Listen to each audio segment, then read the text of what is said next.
Em seu livro Eichmann em Jerusalém, um relato sobre a banalidade do mal, a filósofa Hannah Arendt nos confronta com o seguinte dilema: como condenar um prisioneiro nazista acusado de crimes contra a humanidade e contra o povo judeu, que alegou em sua defesa ser um funcionário público que apenas obedecia a ordens. Hannah Arendt conta que após o final da Segunda Guerra Mundial, quando muitos prisioneiros nazistas haviam sido julgados no tribunal de Nuremberg, faltava julgar um dos últimos grandes nazistas que estava escondido, Eichmann. Todos esperavam encontrar na corte um psicopata, um verdadeiro monstro que transbordasse ódio e antissemitismo em relação aos judeus.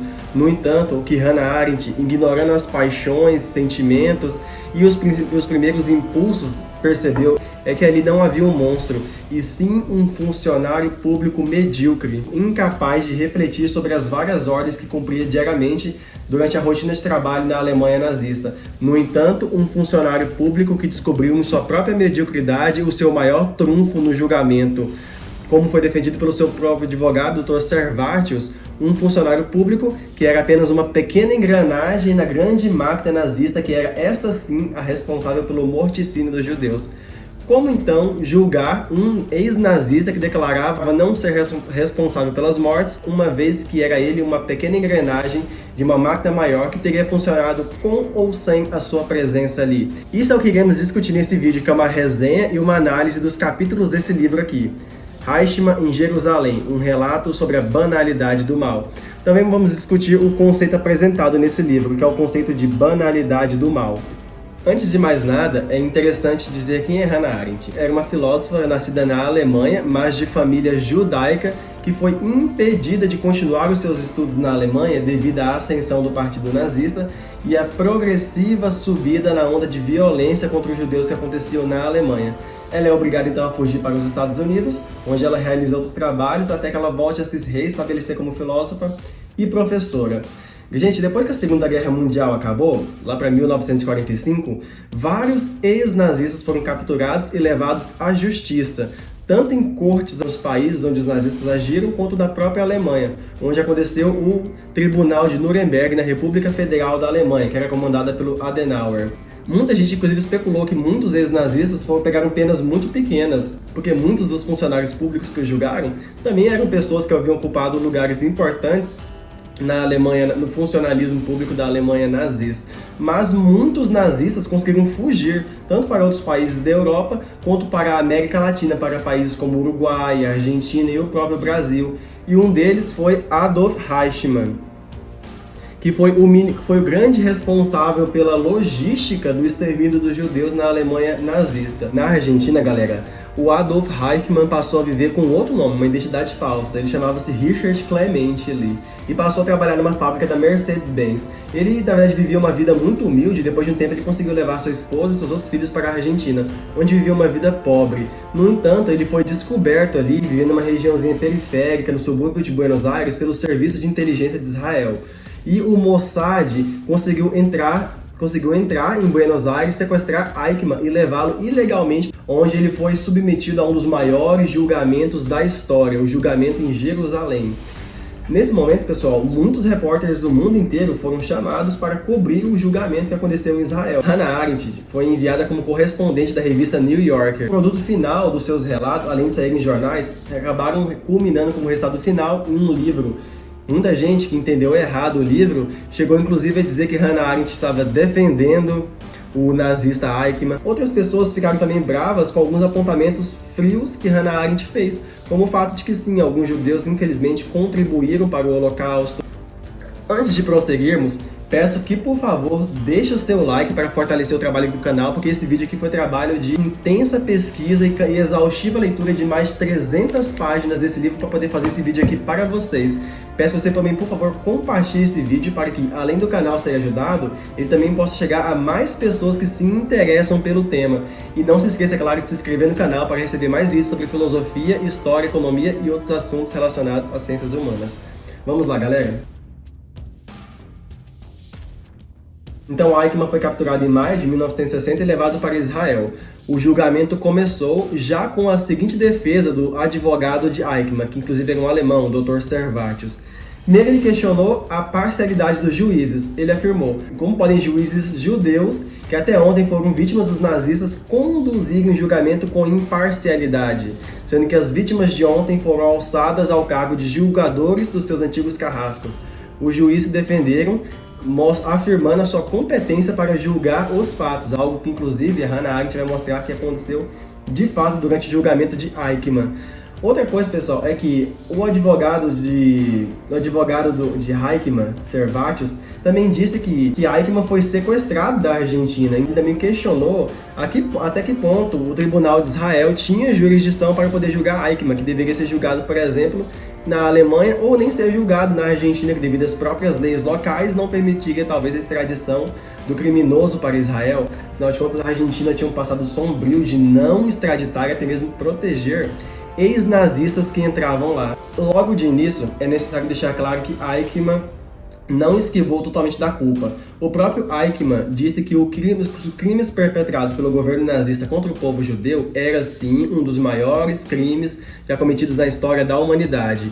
O próprio Eichmann chegou a dizer que ele achava que deveria ser culpado. Eichmann, alguém que havia vivido uma vida absolutamente correta, um ótimo pai de família, um funcionário dedicado e um cidadão obedecedor das leis, afirmou que ele próprio nunca matou um judeu com as próprias mãos, ele próprio nunca odiou os judeus. Adolf Eichmann tinha conhecido judeus que inclusive o ajudaram a conseguir um emprego em um momento ruim da sua vida. Adolf Eichmann tinha até mesmo uma amante judia e justamente por conta disso ele declarou não ser culpado no sentido da acusação. O que Eichmann quis dizer com isso? A promotoria havia o acusado de vários crimes, além de ter o acusado de ser um psicopata, um antissemita fervoroso, alguém que tinha ódio aos judeus. Além da acusação também tê-lo acusado de ter sido o grande orquestrador da solução final, Eichmann disse que não era nada disso, ele não foi um dos grandes a pensar nisso, ele foi apenas um mero funcionário. Então ele declarava-se inocente no sentido da acusação. Eichmann inclusive chegou a proferir a frase: "Não sou o monstro que fazem de mim". Servátios, seu advogado, apontou que ele apenas obedecia ordens superiores, algo que poderia ter acontecido com qualquer outro que estivesse no seu lugar. Portanto, Eichmann teria sido apenas um bode expiatório do Estado alemão e de outros políticos alemães. A corte teve o cuidado de observar que muitas das testemunhas chamadas pela acusação tinham muitas vezes sua memória comprometida, porque havia passado-se muitos anos do Holocausto nazista, que acabou em 1945, até a década de 60, quando Eichmann foi julgado. Muitas das testemunhas judias que haviam sido presas em campos de concentração, chamadas pela acusação à corte, apresentavam-se lapsos de memória, até mesmo algumas confusões entre o que realmente havia acontecido com elas, com coisas que elas leram anos depois sobre o Holocausto, coisas que elas haviam ficado sabendo antes e depois. As memórias se embaraçavam. Outras pessoas afirmavam ter visto Eichmann fazendo coisas em locais onde as provas demonstravam que ele nunca havia estado. Ou seja, era preciso ter esse cuidado, mesmo com as vítimas reais que estiveram no Holocausto. Eichmann foi apresentado como uma pessoa que não tinha grandes dotes mentais.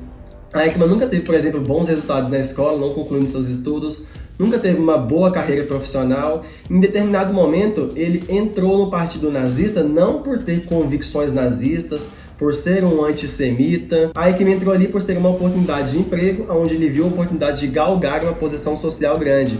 Afinal de contas, o partido nazista e os cargos a ele relacionados é o que estavam em alta na Alemanha da sua época, mas ele próprio não se considerava um antissemita.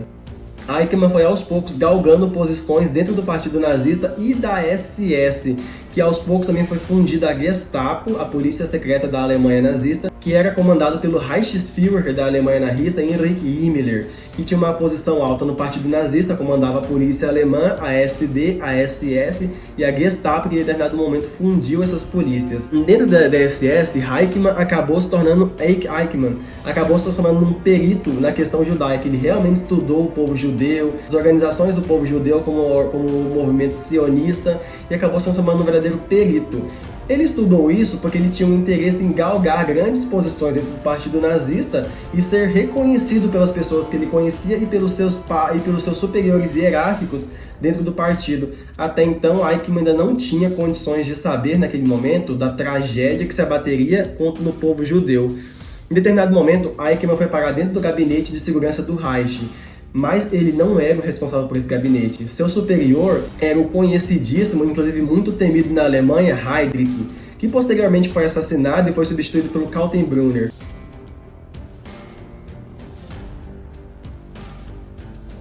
Inicialmente, galera, a sua função era encontrar um outro destino para os judeus que não fosse a Alemanha. Ele tinha a função de deixar o Reich, a Alemanha nazista, Junadai, uma expressão que eles usavam para limpo de judeus, ou seja, se livrar dos judeus, mas ainda não era uma solução física. Eichmann teve, por exemplo, a ideia de preparar a imigração forçada dos judeus para outros países. Ele conseguiu promover a imigração ilegal de centenas e centenas de judeus para a Palestina, ali no Oriente Médio. Isso, inclusive, só não deu totalmente certo, galera, porque naquela época a Palestina era dominada pela Inglaterra e começou a não permitir mais que os judeus entrassem ali ilegalmente. Eichmann também teve a ideia de mandar todos os judeus da Alemanha e futuramente da Europa inteira para Madagascar, uma ilha que ficava ali próximo da África do Sul. A ideia era completamente descabida e muito se supõe que apenas Eichmann realmente acreditava que essa ideia pudesse dar certo.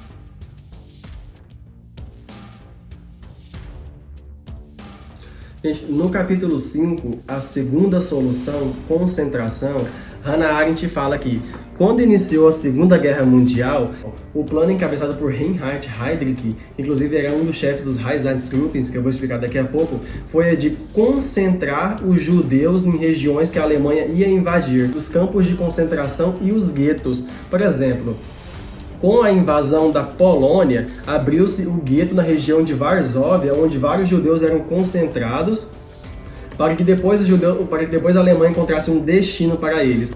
Também nesse momento, pessoal, vão se abrir os campos de concentração, como Auschwitz II, Birkenau, os outros campos de concentração, como Treblinka, que aliás foi o mais sanguinário de todos os campos de concentração na Alemanha nazista.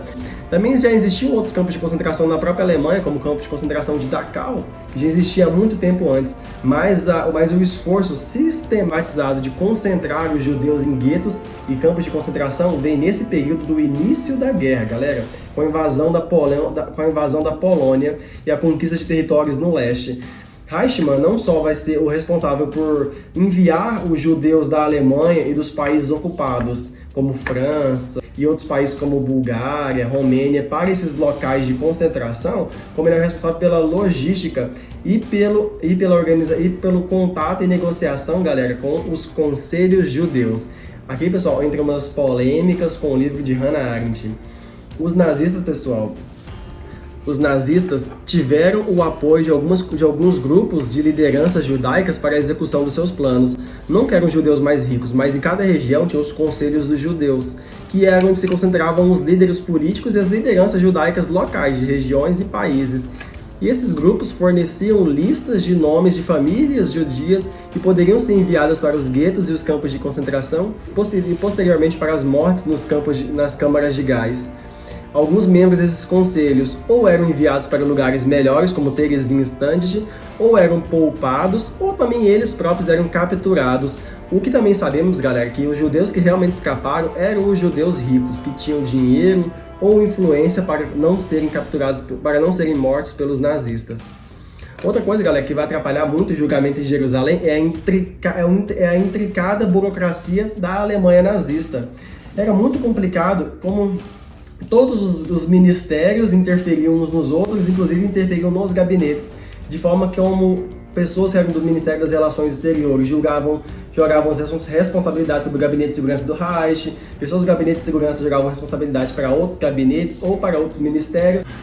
A autora fala na página 35 que técnica e organizacionalmente a posição de Eichmann não era muito relevante. Seu posto acabou sendo tão importante só porque a questão judaica adquiria, por razão puramente ideológica, uma importância maior a cada dia, semana e mês na guerra. Eichmann era o grande responsável pela logística. Ele passou a organizar as rotas através das quais os judeus chegariam nesses campos de concentração, como os judeus chegariam nos campos de concentração através das malhas ferroviárias, ou seja, dos trens, onde eles eram levados em trens para os campos de concentração. E mais uma coisa, o Eichmann, galera, apesar de ele não ser culpado do que acontecia nos campos de concentração, ele começou, galera, a saber sim e a se informar sobre muitos crimes que estavam acontecendo.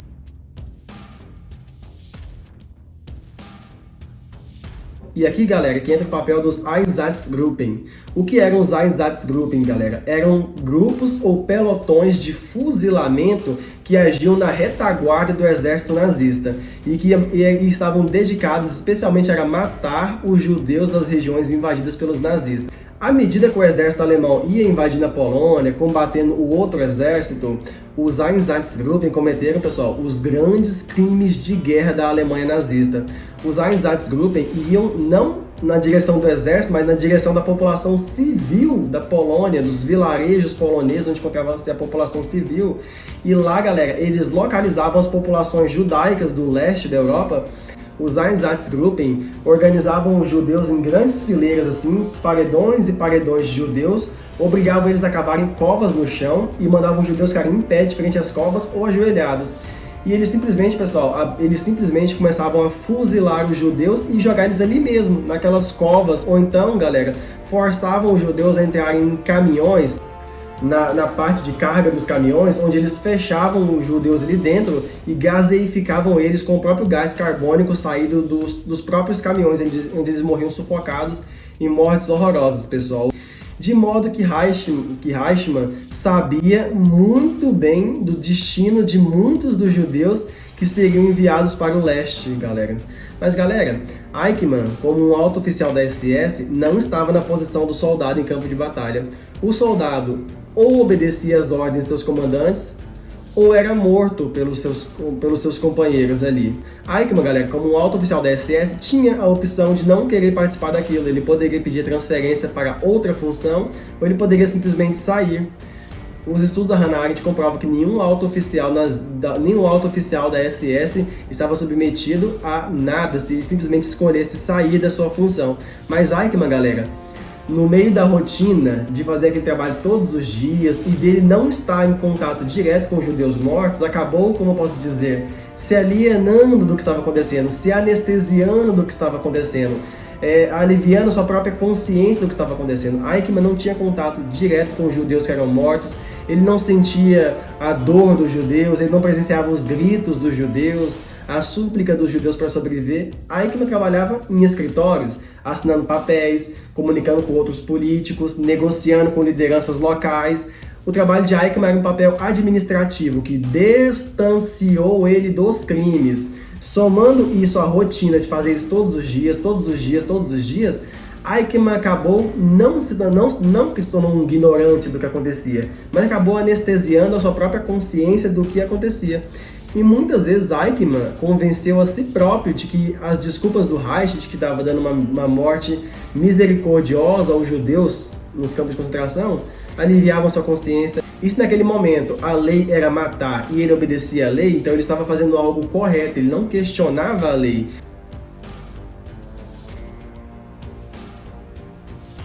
Com a invasão da Rússia a partir de 1941, os alemães resolveram colocar em prática uma outra solução para a questão judaica, o extermínio físico, o assassinato.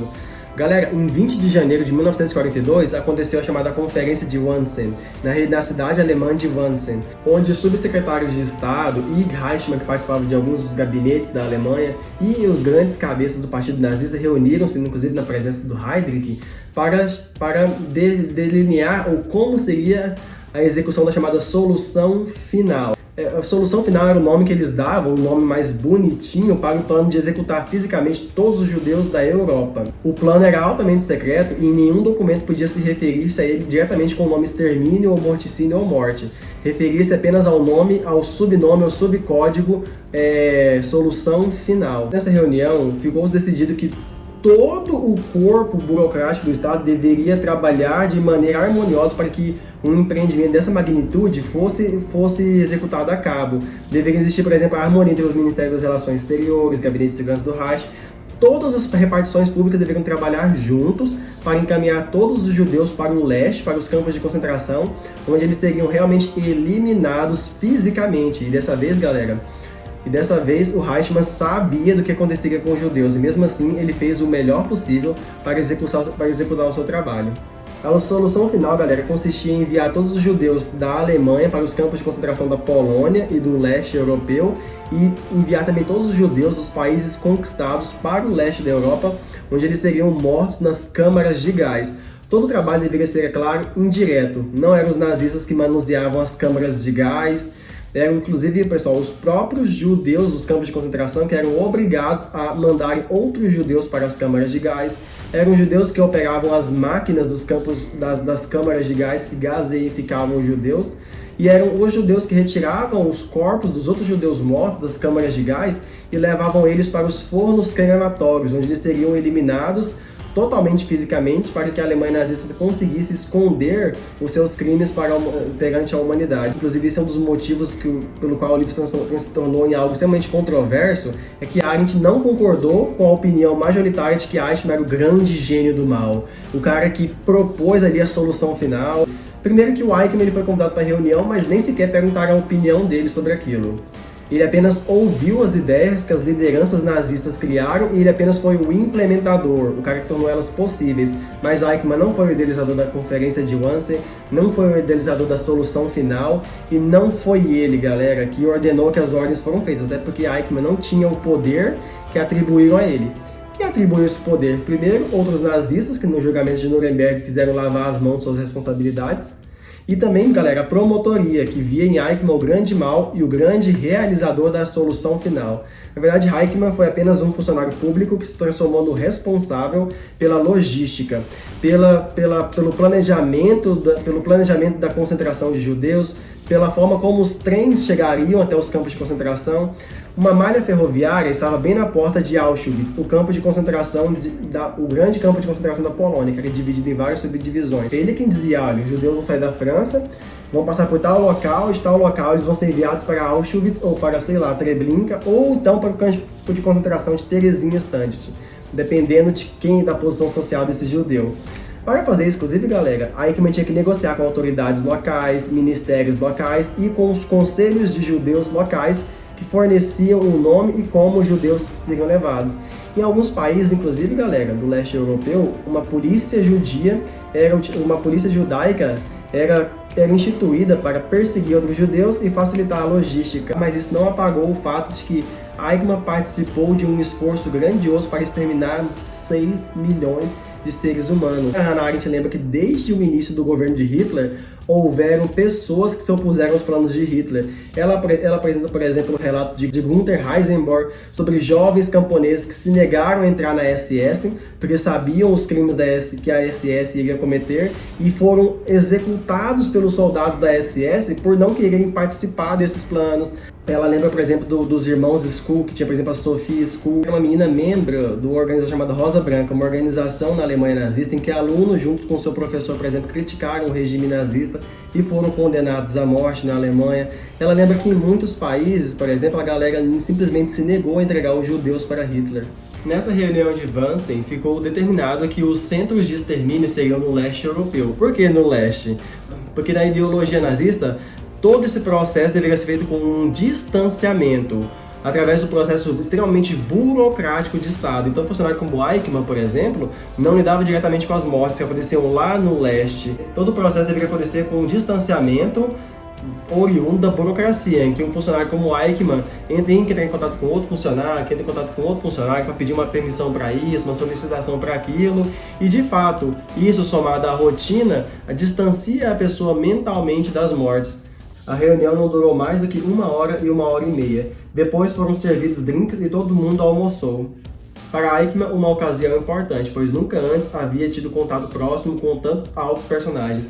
Isso aqui, galera, é marcante na memória de Eichmann. Eichmann, por exemplo, tinha pouquíssimas memórias sobre a violência contra os judeus na Alemanha. Ele, por exemplo, não se lembrava da Noite dos Cristais, em que dezenas de judeus foram linchados nas ruas da Alemanha, sinagogas queimadas, mas ele se lembrava disso aqui, de reuniões onde ele havia tido contato com superiores, pessoas importantes no país, na hierarquia do partido. Isso são as coisas que Eichmann, em sua mediocridade e no seu foco obsessivo apenas em ser reconhecido e em galgar posições sociais, costumava se lembrar. Como as mortes dos judeus era algo que ele não via, ele apenas administrava de longe, de uma maneira rotineira, burocrática, que ele fazia todos os dias, Isso acabou sumindo da memória dele com os anos, não era algo marcante na cabeça dele. Ali naquela conferência, as pessoas mais importantes tinham falado, os papas do Terceiro Reich. Naquele momento, dizia Reichmann, eu tive uma espécie de sensação de Pôncio Pilatos, pois me senti livre de toda a culpa. Quem haveria de ser o juiz? Quem era ele, Reichmann, para ter suas próprias ideias sobre o assunto? Bem, ele não era o primeiro nem o último a ser corrompido pela modéstia. O Ministério das Relações Exteriores mantinha contato com as autoridades dos países estrangeiros que não estavam ocupados nem eram aliados dos nazistas para pressioná-los a deportar seus judeus. Na França, galera, mesmo os antissemitas judeus que estavam loucos para ver a França livre de judeus se negaram a entregar os judeus para Hitler, não de forma direta. Eles simplesmente começaram a enrolar na entrega dos judeus. Muitos judeus franceses fugiram para a área francesa ocupada pela Itália. A população da Bulgária tentou impedir que os judeus fossem para a estação ferroviária e em seguida fizeram uma manifestação gigantesca na frente do palácio do rei da Bulgária. A Romênia, conta do Hannah Arendt, era um país mais antissemita do que a própria Alemanha nazista. A Hannah Arendt conta que o governo romeno colocava os judeus em trens de carga, onde não haviam janelas nem nada, e onde o ar rapidamente acabava, confinavam os judeus nesses trens e simplesmente colocavam os vagões para ficarem circulando pelo país sem destino até que a população simplesmente sufocasse dentro dos vagões e morresse. A Romênia era tão antissemita que os corpos de muitos judeus eram exibidos em açougues judeus. A Alemanha nazista precisou ensinar aos romenos que o massacre contra os judeus não podia ser algo assim aberto, de forma a deixar os soldados perturbados mentalmente. A violência deveria ter um distanciamento burocrático, deveria ser impessoal. O Hitler, então, insistiu para que o governo deportasse aqueles judeus para os campos de concentração, para que eles fossem mortos de forma distanciada, burocrática, com mecanismos extremamente sofisticados de morte indolor, que eram as câmaras de gás dentro dos campos de concentração. Vamos nos lembrar, galera, que a tecnologia nazista extremamente avançada fez com que surgissem verdadeiras máquinas de extermínio em massa de grande número de pessoas em um pequeno número de tempo de forma distanciada, de forma com que os agentes e os soldados que participassem daquelas mortes não vissem diretamente o grito ou o sofrimento dos judeus, para que eles próprios, de consciência, não se comovessem com aquela situação e, assim como Eichmann, anestesiassem-se.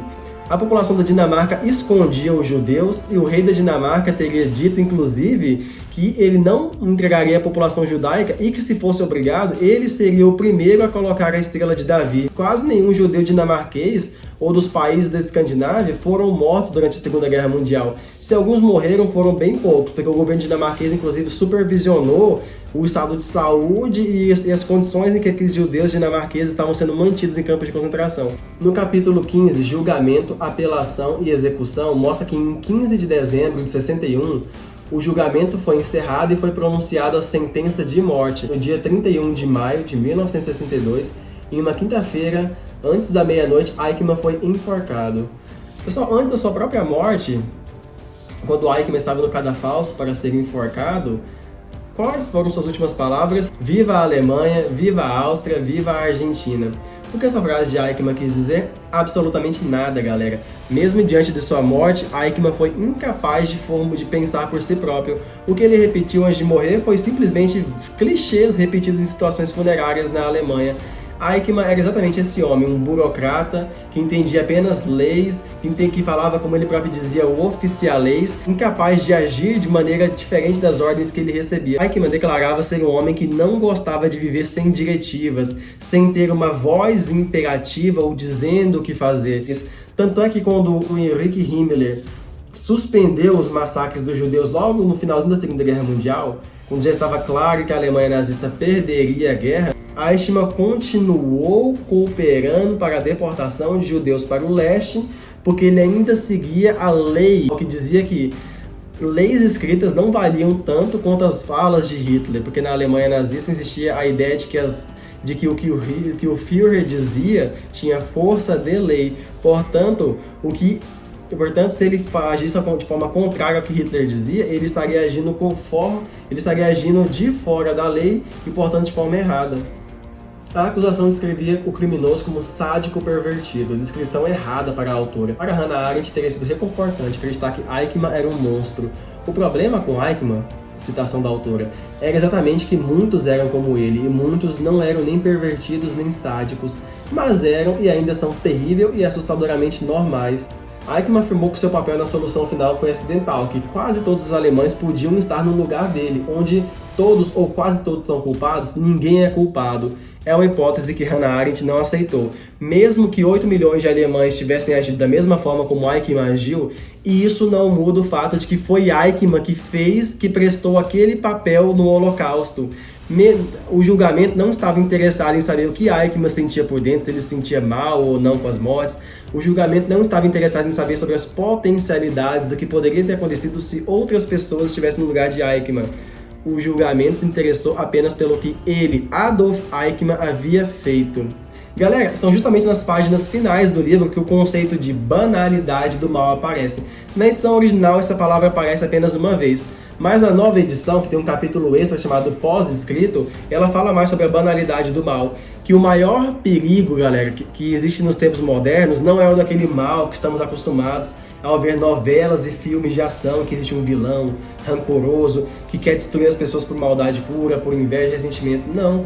O maior mal, galera, é aquele que é cometido de forma banal, durante a rotina, quando executamos vários trabalhos de forma rotineira, sem pensar, sem refletir grandemente sobre o que estamos fazendo. O mal, galera, segundo Hannah Arendt, não é algo profundo e difícil de entender. Ele é perigosamente algo superficial, sem profundidade. Afinal de contas, devemos pensar quantas e quantas pessoas simplesmente não estão executando ordens de forma rotineira em seus trabalhos e na sua vida pessoal, sem muitas vezes parar para refletir sobre aquilo que está fazendo. Pessoas que não refletem profundamente sobre a natureza dos seus atos, sobre as implicações deles, são pessoas que podem realizar o mal para outras pessoas, mesmo sem saber ou mesmo sem querer pensar muito sobre. Talvez a banalidade do mal seja a maior lição que o julgamento executado em Jerusalém possa nos passar. Eu espero que vocês tenham gostado desse vídeo. Se você curtiu, por favor, deixe o seu like para incentivar o meu trabalho aqui no canal e para que eu possa voltar aqui e produzir mais vídeos sobre história, filosofia, ciência política e até mesmo sobre economia. Por favor, não deixe de se inscrever nesse canal, assistir aos outros vídeos e de indicar esse canal para outras pessoas que gostam desses assuntos. Muito obrigado por assistir até aqui, até a próxima e valeu!